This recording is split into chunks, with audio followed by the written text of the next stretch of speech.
तर नमस्कार मित्रांनो, आज आपण चर्चा करणार आहोत इयत्ता 12वी बोर्ड परीक्षेवरती आणि मराठीचा सगळ्यात महत्वाचा भाग व्याकरणाचा, तो म्हणजे अलंकार.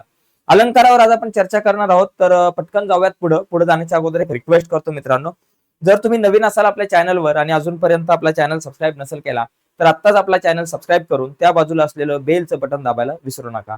अलंकार या घटकावरती आपल्याला नेहमी प्रश्न विचारला जातो, तर आपण सगळे अलंकार आपल्याला आज नीट समजून घ्यायचे आहेत. ओके, जेणेकरून परीक्षेला याचा खूप उपयोग होईल. जसं की अनन्वय अलंकार म्हणजे काय हे समजून घेण्याच्या अगोदर बघा, खालील उदाहरणांचे निरीक्षण करून आपल्याला काही कृती सोडवून आपण कृतीच्या माध्यमातून हा अलंकार समजून घेऊ. व्हिडिओ जरा डिटेलमध्ये सांगण्याचा मी प्रयत्न करेल, त्यामुळं थोडीशी फार म्हणजे 15-1 मिनिटाचीच व्हिडिओ असेल, पण इम्पॉर्टंट असेल, तुम्हाला परीक्षेत मार्क मिळून जातील. बघा, आहे ताजमहल एक जगती तो त्याच परी. बघा, आहे ताजमहल एक जगती तो त्याच परी, आणि दुसरा आहे ह्या आंब्यासारखा गोड आंबा हाच. बघा, आता वरील दोन्ही उदाहरणामधील उपमेय.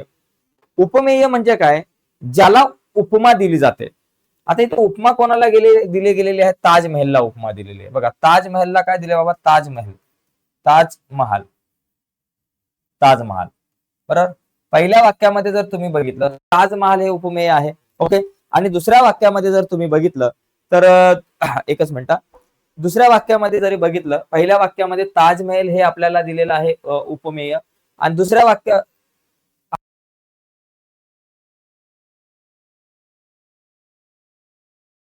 उपमा दिले.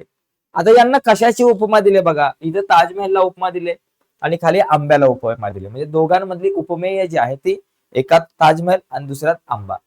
आता उपमाने, वरील दोन्ही उदाहरणामध्ये उपमाने. उपमाने म्हणजे काय, की यांना कशाची उपमा दिले बाबा, ताजमहलला कशाची उपमा दिले, ताजमहल हा एक जगती तोच त्याच परी, मग तोच त्याच्या परी म्हणजे ताजमहलला ताजमहलचीच उपमा दिलेली आहे. ताजमहल सारखा ताजमहलच आहे, त्याच्या व्यतिरिक्त दुसरा काय तुम्हाला बघायला मिळणार नाही.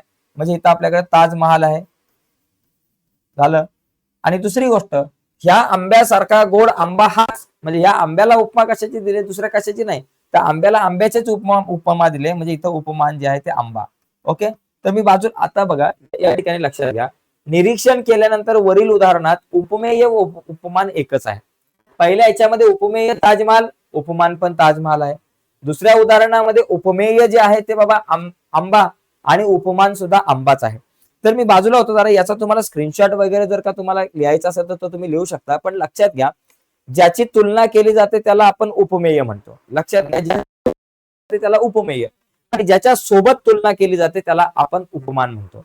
म्हणजे इथं उपमेयाची तुलना उपमेयाची तुलना उपमेयासोबतच केली जाते. बघा लक्षात घ्या, त्या ठिकाणी अनन्वय अलंकार होतो. बघा, आता एक समजून घेऊ, अनन्वय अलंकाराची काही वैशिष्ट्ये आहेत ती आपण समजून घेऊ. बघा, इथं तर पहिली गोष्ट आपल्याला की निरीक्षण केल्यानंतर एक लक्षात येतं की उपमेय आणि उपमान एकच आहेत. बरं, उपमेय एखाद्या गुणाच्या बाबतीत अद्वितीय असते, याचं वैशिष्ट्य. अनन्वय अलंकाराचं वैशिष्ट्य आहे, उपमेय एखाद्या गुणाच्या बाबतीत अद्वितीय असतं, त्याच्या व्यतिरिक्त दुसरं कोणीच नाही. उपमेयाला योग्य असे उपमान मिळू शकत नाही, म्हणून उपमेयाला उपमेयाचीच उपमा दिली जाते. म्हणजे दुसरं कुठलं उपमान आपल्याला मिळतच नाही मित्रांनो इथं. म्हणजे हा आंबा इतका सुंदर आहे की याच्या इतका छान आहे खाण्यासाठी की या व्यतिरिक्त दुसरा कुठलाच आंबा नाहीये, याची तुलना मी दुसरी कोणाशी करूच शकत नाहीये. ओके, जसं छत्रपती शिवाजी महाराजांची तुलना कुणाचीच करू शकत नाही, तसं ह्या आंब्याची तुलना खाण्याच्या बाबतीत मी कुठल्याच आंब्याशी करू शकत नाही. त्याच्यामुळे ह्या आंब्यासारखा आंबा हाच आहे, त्याच्यामुळे इथं अनन्वय अलंकार होतो. लक्षात घ्या, ज्यावेळेस उपमेयाला उपमेयाचीच तुलना उपमेयाचंच उपमान दिलं जातं, त्या ठिकाणी आपण अनन्वय अलंकार होतो असं म्हणतो. जसं की ही वैशिष्ट्य आपण बघितली, आता काही डिटेलमध्ये गोष्टी जरा समजून घ्या की इतर अनेक अलंकारांमध्ये एखाद्या वस्तूची तुलना दुसऱ्या समान वस्तूशी करून आपण वर्णन करतो. म्हणजे तिचे डोळे कमळासारखे, म्हणजे आपण म्हणू शकतो, म्हणजे नयन तिचे कमळासारखे आहेत, म्हणजे कमळासारखे डोळे आहेत. पण इथं आंब्यासारखा आंबा, ताजमहल सारखा ताजमहल, म्हणजे बऱ्याच ठिकाणी जर तुम्ही बघतो अनेक अलंकारामध्ये एखाद्या वस्तूची जी तुलना आपण ज्यावेळेस करतो त्यावेळेस ती आपण दुसऱ्या एखाद्या वस्तूची तुलना करतो, दुसऱ्या एखाद्या वस्तूशी करतो, एका वस्तूची तुलना दुसऱ्या वस्तूशी करतो. पण कधी कधी उपमेय हे एखाद्या गुणाच्या बाबतीत इतके अद्वितीय असते की त्याला योग्य असे उपमानच मिळत नाही. अशा वेळी उपमेय हे उपमेयासारखेच आहे असे सांगितले जाते. या ठिकाणी अनन्वय अलंकार होतो. याचं बघा या ठिकाणी व्याख्या आहे, उपमेयाला दुसऱ्या कशाचीच उपमा न देता येत नसेल म्हणजे जेव्हा उपमेयाला उपमेयाचीच उपमा दिली जाते तेव्हा अनन्वय अलंकार होतो, हा लक्षात घ्या. अनन्वय म्हणजे संबंध, अनन्वय म्हणजे तुल्य, अन्वय म्हणजे संबंध मिळत नाही असा अतुलनीय. ठीक आहे, आता हे बाकी जास्त डिटेल मध्ये जाऊ नका, फक्त एक गोष्ट लक्षात घ्या, ज्या वेळेस उपमेयाला उपमेयाचीच उपमा दिली जाते त्यावेळेस अनन्वय अलंकार होतो. अर्जुनाचे करताना कवी मोरोपंत म्हणतात, झाले बहु होतील बहु, आहेतही बहु परंतु या सम हा, म्हणजे या ठिकाणी झाले बहु होऊन गेलेत योद्धे, होतील बहु आणि भविष्यामध्ये सुद्धा खूप सारे योद्धे होतील, परंतु या सम हाच अर्जुनासारखा अर्जुनाचे दुसरा अर्जुन निर्माण होणार नाही. अर्जुनासारखा अर्जुन, इथं अर्जुनाला दुसरी कुठलीच उपमा देता येत नाही. तो इतका अद्वितीय आहे, तो इतका पराक्रमी आहे असं मोरोपंतांचं म्हणणं आहे. अर्जुनासारखा अर्जुनच या ठिकाणी आपण म्हणतो, म्हणून इथं अनन्वय अलंकार होतो. हा जरा अनन्वय नीट समजून, हा अलंकार नीट समजून घ्या. अर्जुनासारखा पराक्रमी अर्जुनच हे स्पष्ट करण्यासाठी प्रस्तुत ओळी आलेल्या आहेत. अर्जुन हेच उपमेय व उपमान आहे. ज्यावेळेस उपमेय व उपमान एकच असतं तिथं अनन्वय अलंकार होतो. पुढचा अलंकार बघा, आपण होती. आता हा अलंकार जर आपण नीट समजून घेतला, आपण होती याच्यामध्ये काय, हे नयन पाकळ्या उमललेल्या सरोजातील, हे नयन पाकळ्या उमललेल्या सरोजातात. या ठिकाणी जर आपण बघितलं, फोन आला रे कोणाचा तरी, बघा हे नयन. आता इथे बघा उपमेय काय बाबा, नयन. नयनाला एक उपमा दिले, नयन म्हणजे डोळे. कशाची दिले, पाकळ्या उमलल्या, कमळाच्या पाकळ्या. ओके, कमळाच्या पाकळ्या, पाकळ्या आपण समजू. म्हणजे या ठिकाणी बघा त्याला उपमा दिलेली आहे, त्याला उपमा दिलेली आहे कमळाच्या पाकळ्यांची. ओके, हे वदन, वदन जे आहे, वदन, हे वदन, वदन नाही रे वदन, हे वदन चंद्रमा शरदीचा गमे केवळ, म्हणजे चंद्राची उपमा दिले, ती पण कुठला चंद्र या ठिकाणी, शरद ऋतूतील चंद्र. बघा शरदीचा चंद्र म्हणजे शरद ऋतूतील चंद्र, शरद ऋतूतील चंद्र, ऋतूतील चंद्र, ऋतूतील चंद्र, ऋतूतील चंद्राची उपमा दिलेली.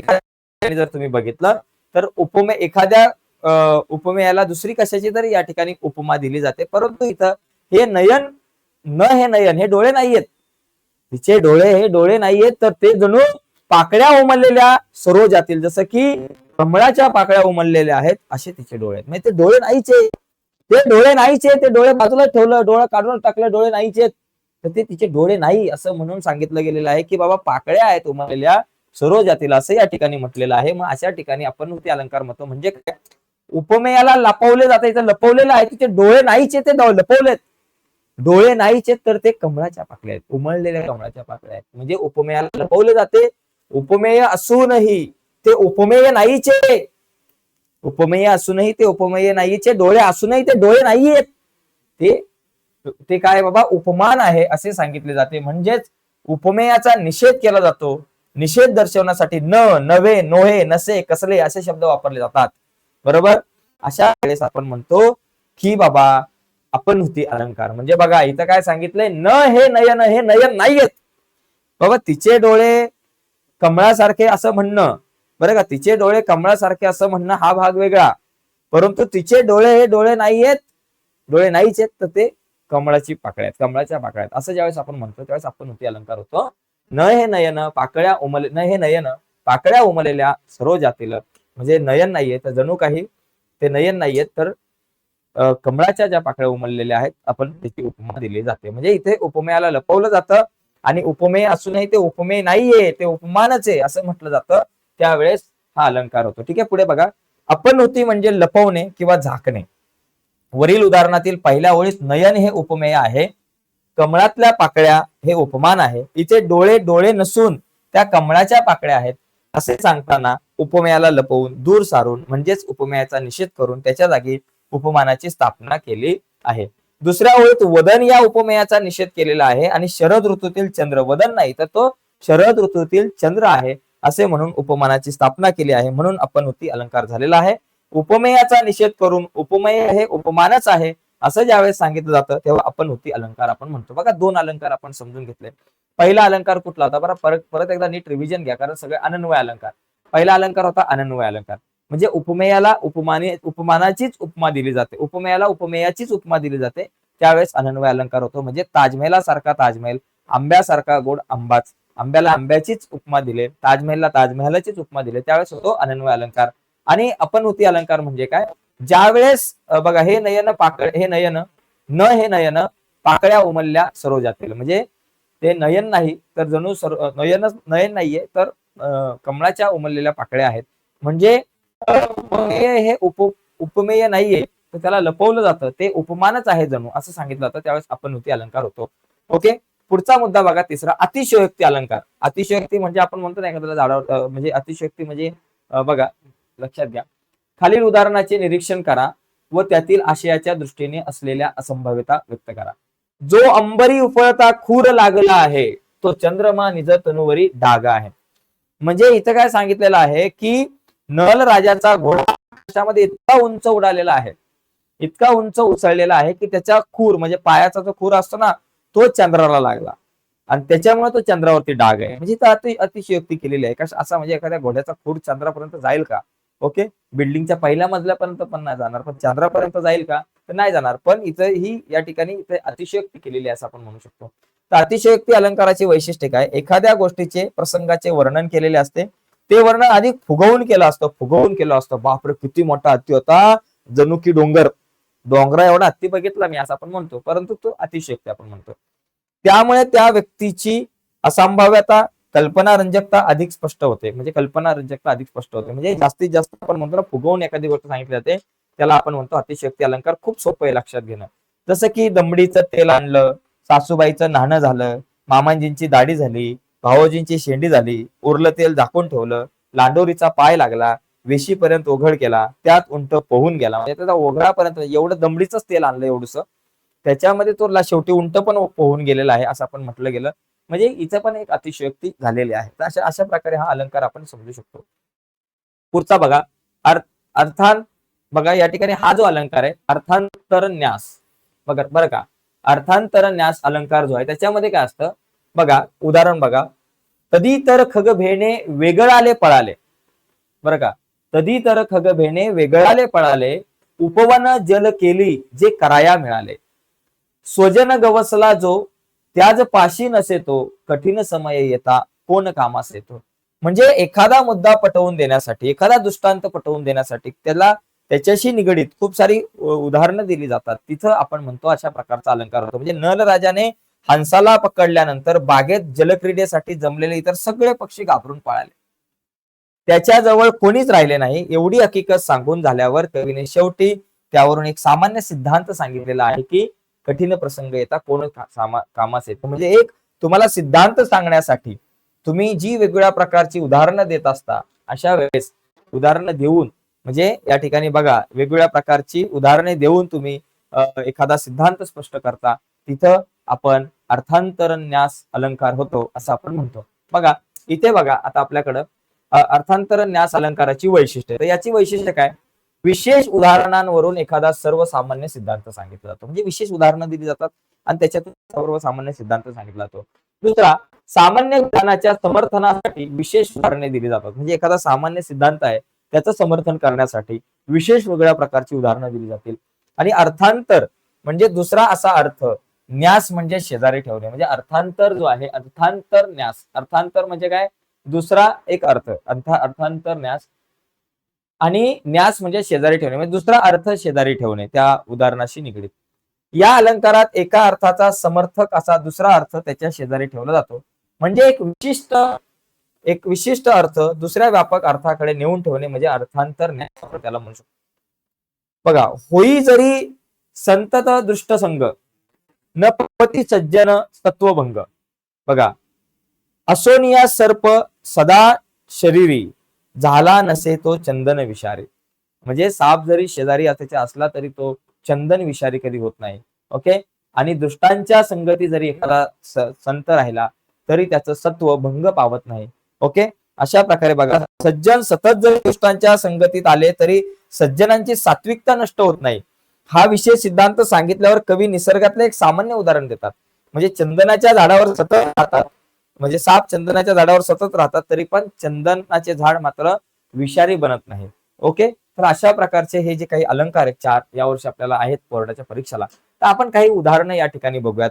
इथे बघा, वीर मराठे आले गर्जत, खाली ओळीतील अलंकार ओळखून लिहा. आपल्याला अलंकार ओळखून लिहा हा जो प्रश्न आहे तो बऱ्याचदा विचारला जातो.